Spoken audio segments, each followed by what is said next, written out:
Greetings everyone, this is Steam Team ReWK, CC Trainer Ling, here to bring you another episode review from Season 5 of The Loud House. Today's episode is titled Animal House. First we'll discuss the plot, and then my thoughts and critiques with my final score. So, let's get right into it. The episode begins with Lana at a local animal shelter and finds out from Sam that 3 of her more exotic animals need to be relocated in order to free up some space. Not wanting to say goodbye to any of them, Lana tries housing the animals with other people in Royal Woods, which becomes too much to handle. When her solo attempt to take care of them starts going wrong after they sneak out of her attic, she finally decides to send them to the exotic pet playground, and she can check up on them with a webcam so they can always stay in touch. Well, that concludes the plot of the episode, so now we come to my thoughts and critiques. Whenever it comes to an episode synopsis that involves animals, you can be sure Lana is going to be involved in some way, and I couldn't see this one being a disappointment. Spoiler alert, it wasn't. For the first time, at least for part of the story,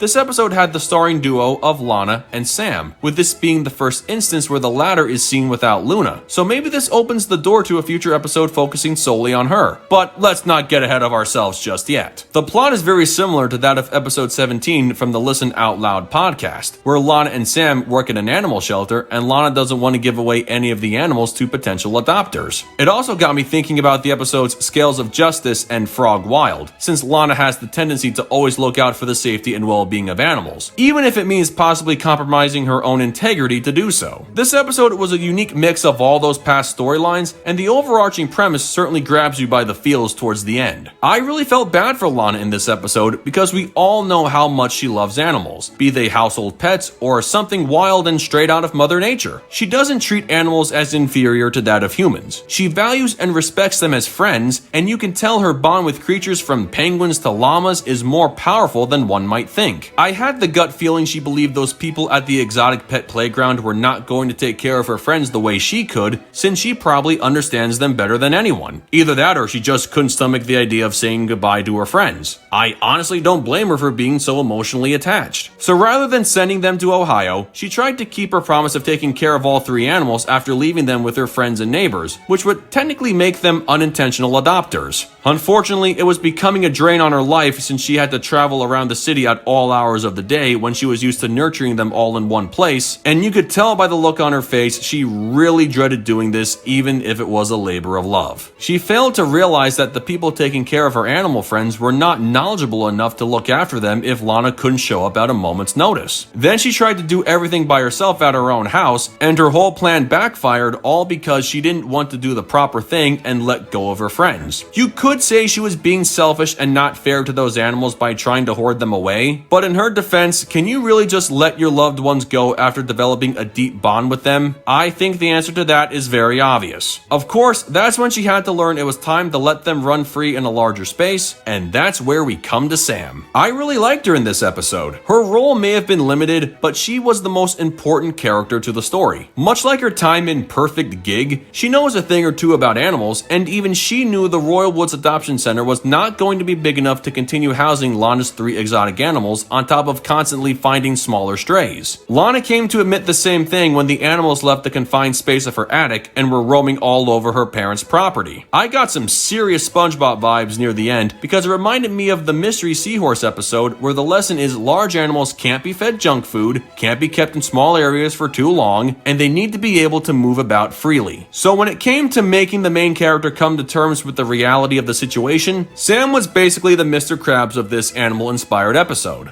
But, you know, with more credibility. All the other pets Lana owns are small enough to live with her, but the parents had a point when they said there wasn't enough room in the Loud House for larger and still somewhat wilder animals like a penguin, squirrel, and llama. Then again, these are the same people who believe animals in the living room are just a dream, couldn't see something as big as a llama roaming around in the backyard when they weren't even that far away from it, and just let a random fox enter through their dining room window. I know they could have set something up outside outside for these animals, and Lana could have trained them like she's been known to do in episodes like Training Day. But do you really believe cleaning up after a llama is the same as cleaning up after their dog? Once again, I think the answer to that is very obvious. The point is the parents didn't want to take in any more animals on top of the other ones the oldest Loud twin brought into their already small enough home in the past. The parents knew it, I guess Sam kinda knew it too, and as much as she didn't want to say it despite her best efforts, Lana knew it as well. It was commendable of her to stop being selfish, so to speak, and not wanting to give up her loved ones to a bunch of strangers, and she truly wanted to give them a better life than the one she was trying to give them. That took courage for an animal lover like her, and by the end, she knew she made the right choice despite the heartbreak, and her friends will never forget what she did for them. Overall, this episode had a great message when it came to learning about what it takes to look after an animal, be it a household pet or something similar, and how taking up such responsibility comes at many costs, whether it's your personal energy at trying to keep up or coming to realize it's tougher than you thought. Lana's diehard compassion for animals was on full display, and once again proved she will do just about anything for them, and I greatly respected her efforts and storyline development for her character. Sam was a good voice of reason, and if you're willing to look past the idea of the parents being conveniently oblivious to dream sequence animal encounters and a llama standing right in the backyard, this one was really good. With that said, I give Animal House a 9.1 out of 10. Well folks, that concludes my review of Animal House. As it stands, this one is tied with Training Day in terms of Lana and her storylines with animals, and when it comes to what happens and what she comes to learn as a quasi-zoologist, you just can't pick favorites. Or can you? So what did you guys think of it? Love it? Hate it? Something you would add? Change? Keep it as it is? Let me know in the comments below, and make sure to subscribe to this channel for the latest Loud House content. That's going to do it for me. I'll catch you guys for the next video, but until then, this is Steam Team ReWK, CC Trainer Ling, signing off. Peace out, home slices.